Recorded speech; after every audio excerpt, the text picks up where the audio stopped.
दोस्तों स्वागत है आपका एक बार फिर से हमारे इस जानदार शानदार क्लास में। प्यारे मित्रों, मध्य प्रदेश वर्ग 3 शिक्षक पात्रता परीक्षा हो चाहे मुख्य परीक्षा हो, दोनों को हम लक्ष्य बनाकर अपनी तैयारी को मजबूत कर रहे हैं, धारदार कर रहे हैं। प्यारे मित्रों, आप सबको पता है मैं सारे विषयों पर बहुत बेहतरीन क्लास लेके आता हूं, सुपर क्लास लेके आता हूं। आप सब लोग प्यार देते हैं, ज़्यादा से ज़्यादा शेयर करिए प्यारे मित्रों, सब्सक्राइब करिए। प्यारे मित्रों, बाल विकास की आज हम नेक्स्ट क्लास करेंगे। इसके पहले मैंने आपको 74 क्वेश्चन करा के रखे हैं, आज हम 75 क्वेश्चन शुरू करेंगे सबसे बेहतरीन प्रश्नों के साथ। चलिए शुरू करते हैं। पहला ही प्रश्न प्यारे मित्रों आप देख पा रहे हैं, अवधारणात्मक प्रश्न पर बेस्ड है। स्वाति ने दाहिनी हाथ से कैरम बोर्ड खेलना सीख लिया, अब बाएं हाथ से भी खेल सकती है, यहाँ का अधिगम अंतरण है। प्यारे मित्रों, आप लोग देखिए जरा ध्यान से क्या कह रहा है। प्रश्न को एक बार पढ़ेंगे। Swati learn to play the carrom board with her right hand, now can play with left hand also, here is the learning transfer. प्यारे मित्रों, जब हम बात करते हैं एक हाथ से सीखने के बाद दूसरे हाथ से भी उसने उसका प्रयोग करना सीख लिया, इट मीन्स अब यहाँ पर एक टर्मोलॉजी पूछ रहा है, वो है आपका अधिगम का अंतरण। इस पे बेस्ड मैंने प्रश्न पहले भी कराए हैं, जो लोगों ने नहीं देखी वीडियो जाके देख लीजिए, प्लेलिस्ट में पड़ी हुई है। अधिगम अंतरण मतलब होता है प्यारे मित्रों सीखने का स्थानांतरण। आप लोग नोट करेंगे सीखने का स्थानांतरण। प्यारे मित्रों मेरे साथ नोट करते जाएंगे, सीखने का स्थानांतरण। स्थानांतरण जब आप कोई भी कार्य करते हैं, कोई भी कार्य करें, पहला कार्य मान लीजिए आपने सुबह सुबह आप टूथपेस्ट करते हैं, टूथब्रश करते हैं। टूथब्रश आप राइट हैंड से करते हैं प्यारे मित्रों, राइट हैंड से करते हैं। यदि आप उसी को यदि लेफ्ट हैंड से भी करने लगे अच्छे से स्पीड के साथ, इसका मतलब आपने राइट हैंड से सीखे हुए ज्ञान का प्रयोग आपने दाएं हाथ से सीखे हुए ज्ञान का प्रयोग बाएं हाथ में कर दिया। मतलब अधिगम का अंतरण जो हो गया ना प्यारे मित्रों, द्विपार्श्विक हो गया, बाइलेटरल ट्रांसफर हो गया प्यारे मित्रों। मतलब एक हाथ से या फिर एक पैर से सीखे हुए ज्ञान का प्रयोग दूसरे हाथ में कर देना या दूसरे पैर से कर देना, अधिगम का द्विपार्श्विक अंतरण कहलाता है प्यारे मित्रों। इसका स्क्रीनशॉट ले लेंगे आप लोग प्यार से। इसकी जो है अदर ऑप्शंस पे लेके चलता हूँ आपको मैं। When we talk about first option, अनुकूल अंतरण, नकारात्मक अंतरण और सुनियंत्रण। अनुकूल अंतरण ऐसा कुछ नहीं होता। नकारात्मक अंतरण जो होता है प्यारे मित्रों, जब एक तरफ से आपने जो भी ज्ञान सीखा हो, चाहे मान ले आपने हिंदी का ज्ञान सीखा, हिंदी भाषा सीखा आपने, हिंदी भाषा का प्रयोग क्या आप किस में कर सकते हैं? आप फॉरेन लैंग्वेज में कर सकते हैं क्या? नहीं कर सकते, है ना। इसी प्रकार से मान लीजिए यहाँ हमारे भारत देश में लेफ्ट साइड से चलते हैं, रोड पर बाएं हाथ से चलते हैं, तो क्या हम इसी बाएं हाथ का जो नियम है क्या अमेरिका में कर सकते हैं क्या? नहीं, अमेरिका में आप सबको पता है दाएं तरफ से चलते हैं प्यारे मित्रों। तो ये नकारात्मक अंतरण हो गया। शून्य अंतरण प्यारे मित्रों, जब एक क्षेत्र का सीखा हुआ ज्ञान प्यारे मित्रों, एक क्षेत्र का सीखा हुआ ज्ञान दूसरे क्षेत्र में प्यारे मित्रों, दूसरे क्षेत्र में कोई प्रभाव ना डाले, वो होता है शून्य अंतरण। क्या होता है प्यारे मित्रों? शून्य अंतरण। जैसे कि बताइए जरा आप, साइकिल का ज्ञान, क्या साइकिल का ज्ञान नाव चलाने में आता है क्या? नहीं आता, है ना। ठीक, इसको अपन एक इमेज के थ्रू सीखते हैं। जरा देखिए जरा आप लोग अपने मोबाइल स्क्रीन पर देख पा रहे हैं, यहाँ पर देखिए धनात्मक अंतरण, है ना। क्या हो रहा है? टेनिस खेलना, बैडमिंटन खेलना। मतलब पहले इमेज में आप लोग देख पा रहे हैं, ये एक बॉय जो है, ध्यान से देखिए इसको, यहाँ पर देखिए ज़रा, लड़का टेनिस खेल रहा है, उसके बाद ये बैडमिंटन भी खेल रहा है। मतलब टेनिस का जो नॉलेज है बैडमिंटन सीखने में आ गया, ये धनात्मक अंतरण हो गया। ऋणात्मक अंतरण देखिए ज़रा, साइकिल चलाने का ज्ञान क्या नाव चलाने में आ रहा है क्या? नहीं, ठीक है। इसी प्रकार से क्षैतिज अंतरण, स्कूटर चलाने का ज्ञान दूसरा स्कूटर चलाने में, मतलब क्षैतिज अंतरण। हॉरिजॉन्टल ट्रांसफर मतलब सेम टू सेम, है ना। ऊर्ध्व अंतरण, साइकिल चलाने का ज्ञान क्या कार चलाने में आया क्या? वर्टिकल ट्रांसफर, बड़ा, है ना। इसी प्रकार से द्विपार्श्विक अंतरण, मतलब दाएं हाथ से जो खेलना है वो बाएं हाथ से भी खेल पा रहे हैं, यही आपको बताया मैंने, द्विपार्श्विक अंतरण। ठीक है, इस तरह से इमेज आप लोग मैं टेलीग्राम चैनल पे डाल दूंगा। चलिए, सो प्यारे मित्रों, वीडियो पसंद आ रही हो तो लाइक करें, चैनल को सब्सक्राइब करें।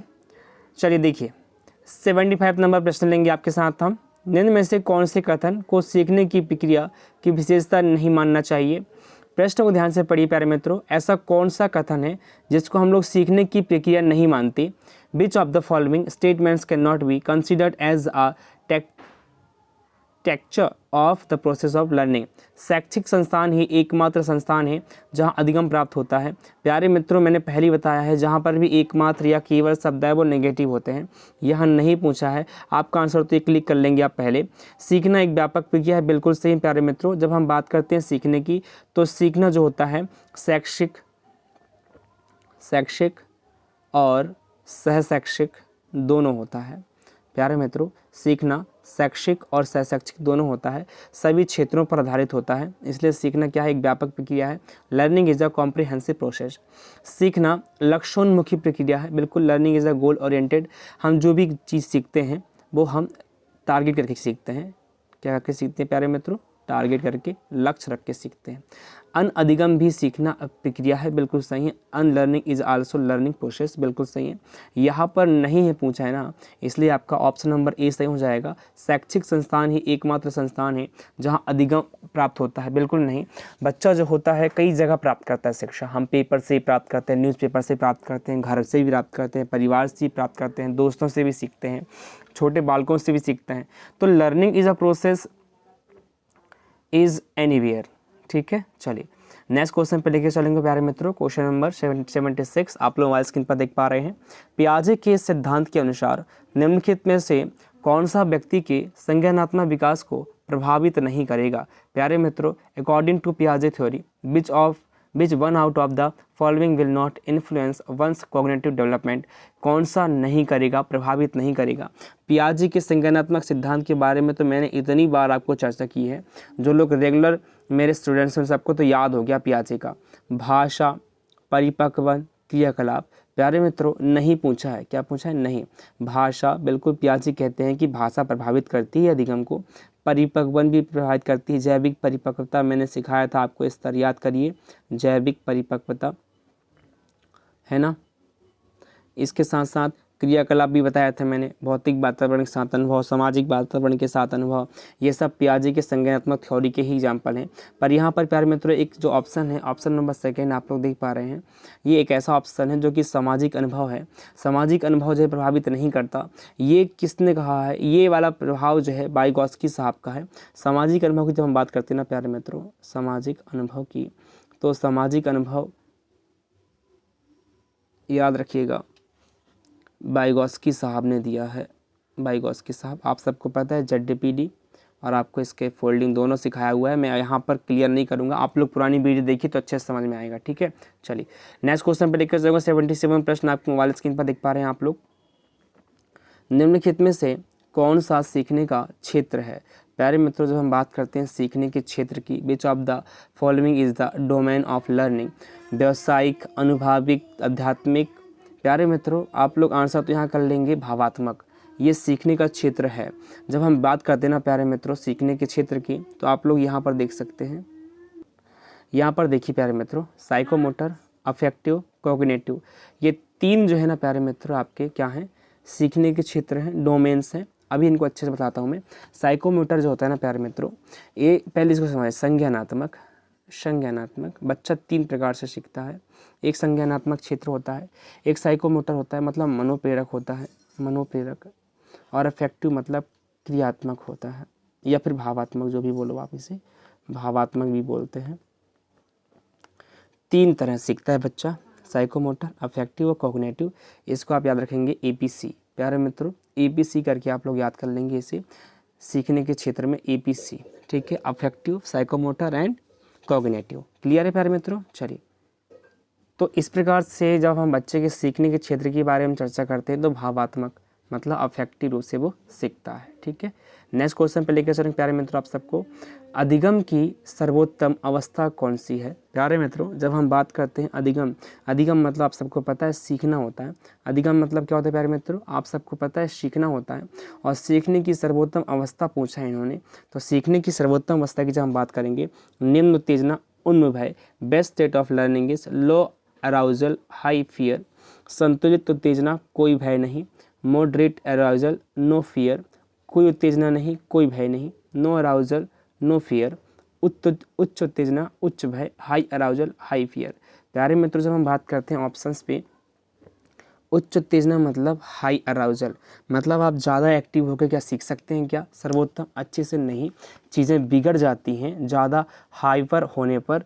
उच्च भय, यदि आप ज़्यादा डर भी गए तो भी आप नहीं सीख सकते, आप सबको पता है, इसलिए ऑप्शन क्लियर गलत हो जाएगा। कोई उत्तेजना नहीं, यदि आप एक्टिव नहीं हैं और कोई भय नहीं, किसी प्रकार का डर ना हो तो भी आप नहीं सीख सकते। थोड़ा बहुत डर और थोड़ा बहुत क्या एक्टिवनेस आपका कंपलसरी है। ठीक, संतुलित उत्तेजना बिल्कुल सही है। आप मॉडरेट अराउजल रहें, मतलब इतना एक्टिव रहें कि आप चीज़ों को सीख सकें और भय भी ना हो आपके अंदर किसी प्रकार का, संतुलित रहें तो आप ज़्यादा अच्छे से सीख सकते हैं। ठीक है, नेक्स्ट क्वेश्चन पर लेके चलेंगे प्यारे मित्रों। वीडियो पसंद आई तो लाइक अवश्य करें, चैनल को सब्सक्राइब करें, अपने दोस्तों तक शेयर करें। अधिगम के लिए निम्न में से कौन सी धारणा उपयुक्त है? प्यारे मित्रों, जब हम बात करते हैं अधिगम का मैंने बताया पहले ही आपको, अधिगम मतलब होता है सीखना, और सीखने के लिए सर्वाधिक धारणा, अच्छी धारणा कौन सी है? विच of the following belief is good for learning? योग्यता अटल है, एबिलिटी इज फिक्स्ड, प्रयासों से कोई फर्क नहीं पड़ता, effort don't make any differences, असफलता अनियंत्रित है, फेलियर इज अनकंट्रोलेबल, योग्यता सुधार्य है, एबिलिटी इज़ इम्प्रूवेबल। बिल्कुल ध्यान से देखिए जा प्यारे मित्रों, जब हम चर्चा करते हैं अधिगम की, आप सबको पता है अधिगम मैंने क्या बताया पहले ही आप लोगों को। अधिगम मतलब क्या होता है प्यारे मित्रों? सीखना होता है। अधिगम मतलब सीखना, और सीखने के लिए जो कुछ बातें होती हैं, पहले तो आप लोग नोट करेंगे ऑप्शंस। पहले ऑप्शन देखिए, पहला दिया आपका योग्यता अटल है, एबिलिटी इज़ फिक्स्ड। क्या योग्यता अटल है? मतलब क्या योग्यता बदलती नहीं है? क्या बदलती है कि नहीं बदलती है, बताइए मुझे। मान लीजिए बच्चा जब पहली बार कक्षा में आया, तो कक्षा में आने के बाद बच्चे को कुछ आता था क्या? नहीं, उसको आ कुछ नहीं आता था, लाइन खींचते भी नहीं आती थी बच्चे से, तो उसकी योग्यता शून्य थी उस समय। फिर उसकी योग्यता को हमने बढ़ाया, तो क्या परिवर्तन हुआ? नहीं हुआ, हुआ। मतलब ये तो सही है। मतलब अटल है क्या? नहीं, अटल नहीं है, टलता है। ठीक है, प्रयासों से कोई फर्क नहीं पड़ता क्या? बिल्कुल नहीं। क्या प्रयास करने से चीज़ें नहीं बदलती क्या? वही करत करत अभ्यास ते जड़मति होत सुजान, रसरिया आवत जात है शिल पर पड़त निशान। जब प्यारे मित्रों, प्रयास करने से ही तो चीज़ें बदलती हैं। मान लो बच्चे से अभी लाइन खींचते नहीं आ रहा था, हम उसके हाथ पकड़ पकड़ के हम उसको लाइन खींचना सिखा रहे हैं, उसके हाथों को बिठा रहे हैं, मतलब प्रयास कर रहे हैं, तो बदलेगा नहीं बदलेगा? बदलेगा ना। तो प्रयासों से कोई फर्क नहीं पड़ता क्या? नहीं, प्रयासों से फर्क पड़ता है ना। इसके बाद असफलता अनियंत्रित है, मतलब क्या फेलियर इज़ अनकंफर्टेबल? क्या आप असफलता को सफलता में नहीं बदलते क्या? बदलते हैं ना। बच्चे से लाइन खींचते नहीं आ रहा था, बार बार असफल हो रहा था, हमने बार बार प्रयास किया, उसकी योग्यता को बदला, बच्चा आज लाइन खींच रहा है अच्छे से, मतलब सफलता हो गई ना। असफलता नियंत्रित नहीं है, बदलती रहती है, असफलता बदलती रहती है। योग्यता सुधार्य है, बिल्कुल सही है। बच्चे में जो योग्यता है उसको हम सुधार सकते हैं डे टू डे क्या करके, प्रैक्टिस करके। ठीक है प्यारे मित्रों, नोट कर लेंगे। नेक्स्ट क्वेश्चन पर लेकर चलूँगा मैं। कक्षा में प्रभावशाली अधिगम के लिए डैश वातावरण की रचना करनी चाहिए बजाय डैश वातावरण के? प्यारे मित्रों, एक बार और पढ़िए।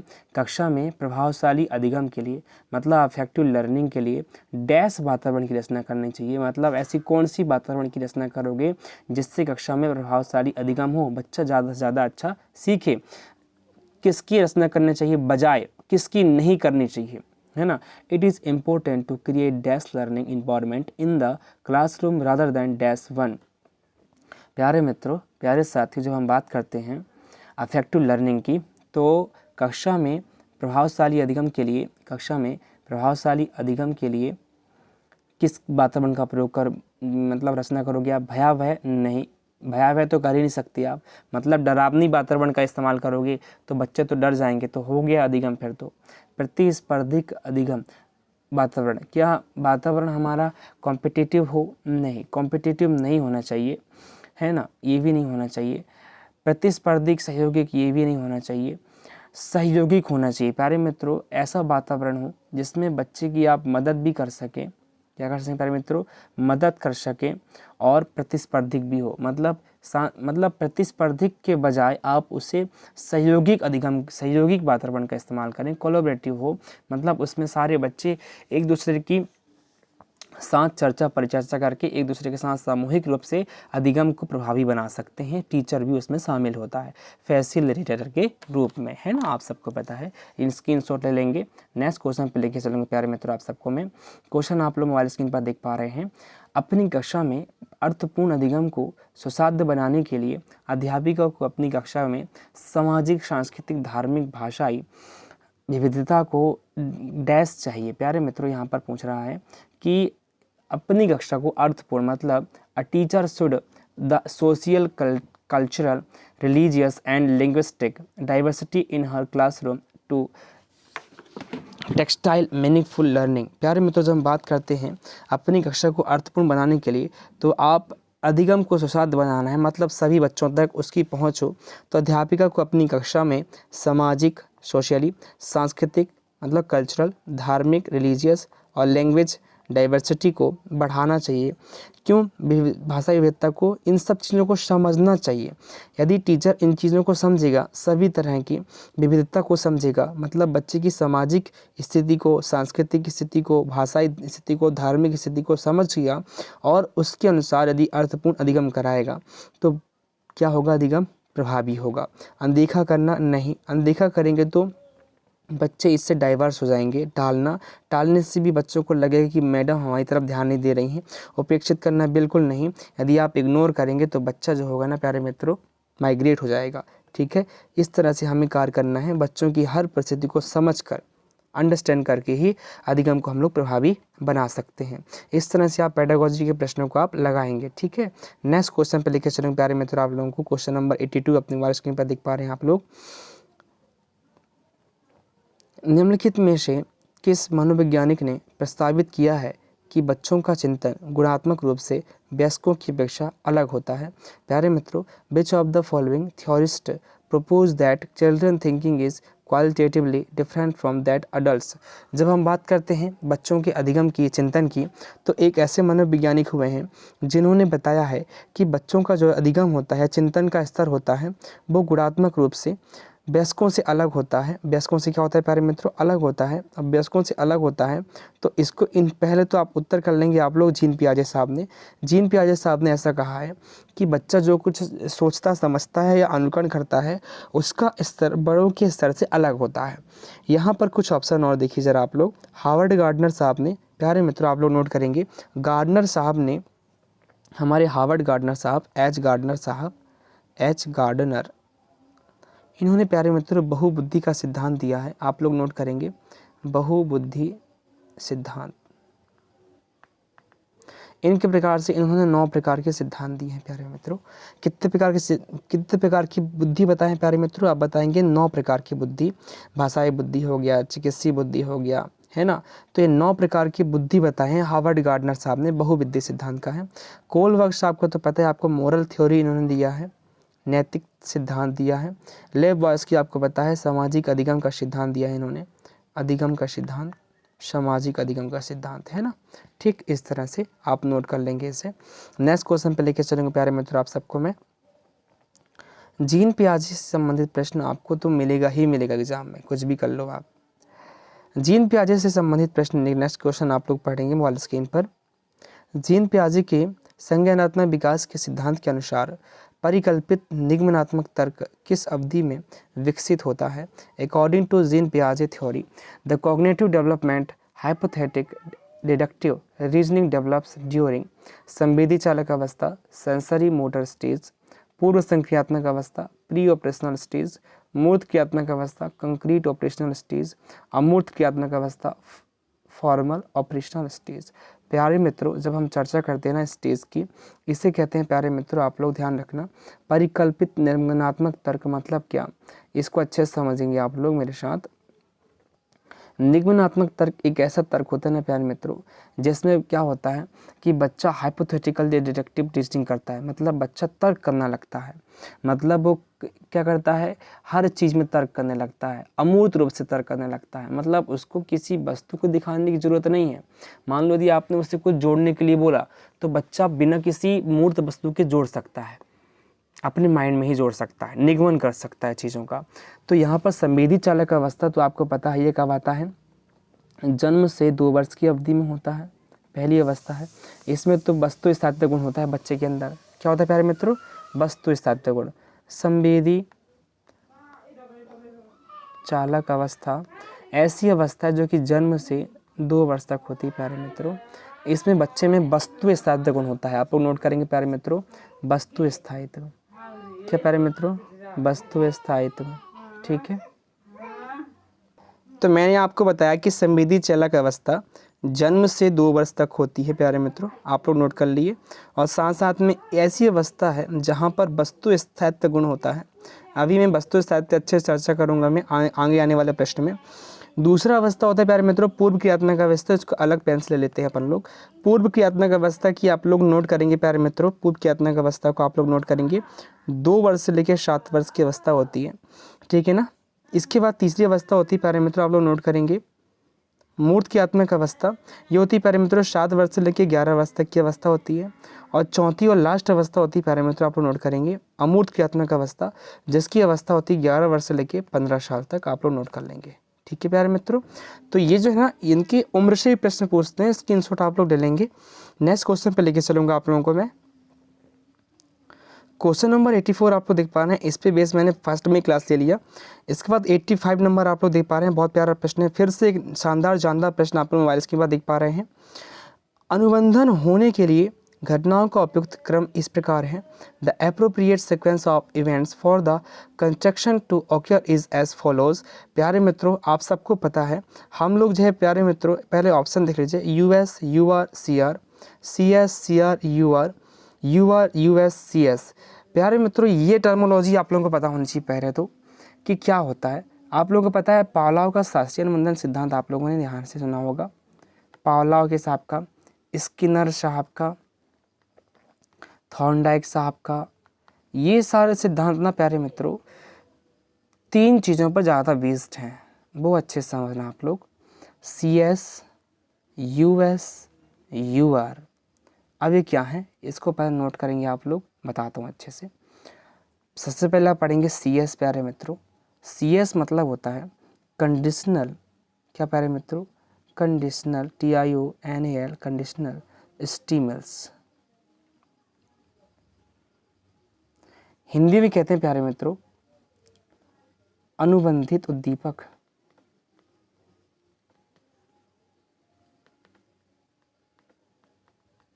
अनुबंधित उद्दीपक, ठीक है, इसको नोट कर लेंगे।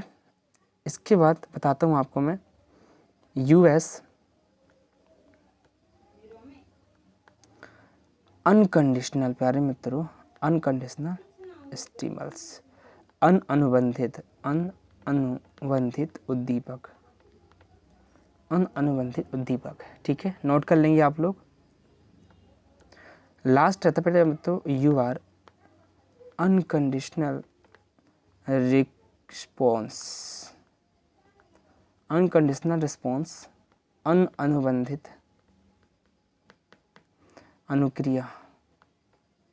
ठीक है, अच्छा तीनों को अच्छे से समझे जरा एक बार।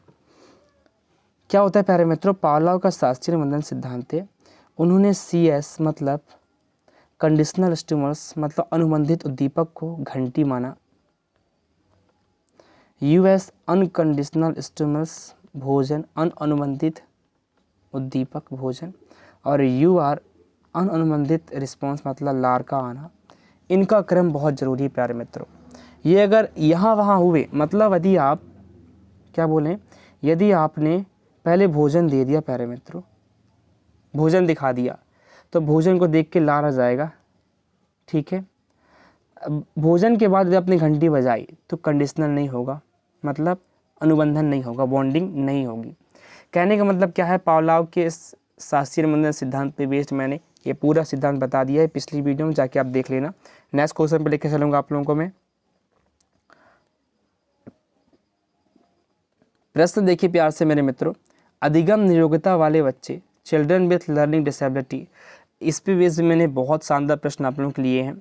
अधिगम निरोगता मतलब क्या कि बच्चा जो होता है कुछ भी सीखने में क्या होता है, समस्या आती है बच्चे कुछ भी सीखने में, है ना। मतलब वो किसी एक पक्ष में कमज़ोर रहता है, कुछ भी नहीं सीखता, क्या नहीं सीखता है। बहुत सक्रिय होते हैं लेकिन उनकी बुद्धि लब्धि कम होती है, नहीं। बहुत बुद्धिमान तथा परिपक्व होते हैं? नहीं।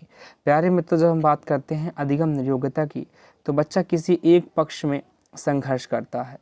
अब इसके अधिगम योग्यता मैंने बहुत सारे बताए हैं आप लोगों को, जैसे मैंने बताया है आपको डिसलेक्सिया बताया है आपको, डिसकैलकुलिया बताया है आपको, इसके साथ साथ मैंने आपको डिसग्राफिया भी बताया है ना, एक अफेजिया भी बताया है।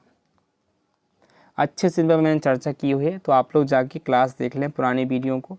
यहाँ पर मैं किसी पर चर्चा नहीं करूँगा, ठीक है। नेक्स्ट क्वेश्चन पर लेके चलूँगा मैं। शिक्षक को प्रत्येक माह के आखिर में वेतन दिया जाना पुनर्बलन के किस शेड्यूल की ओर इंगित करता है?